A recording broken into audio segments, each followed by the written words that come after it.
কবিগুরু রবীন্দ্রনাথ ঠাকুরের লেখা প্রশ্ন। ভগবান, তুমি যুগে যুগে দূত পাঠাইছো বারে বারে দয়াহীন সংসারে।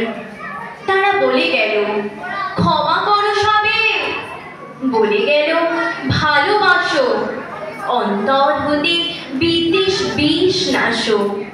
বরণীয় তারা, স্মরণীয় তারা, তবু বাহির দ্বারে আজ তোর দিনে ফিরানো তারে ব্যর্থ নমস্কারে।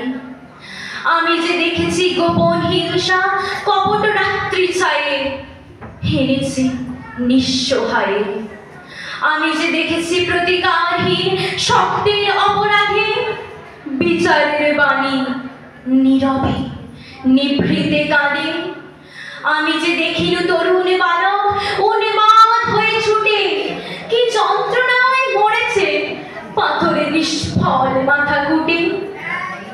কণ্ঠ আমার রুদ্ধ আজিকে বাঁশি সঙ্গীত হারা অমাবস্যার কারা লুপ্ত করেছে আমার ভুবন দুঃস্বপনের তলে।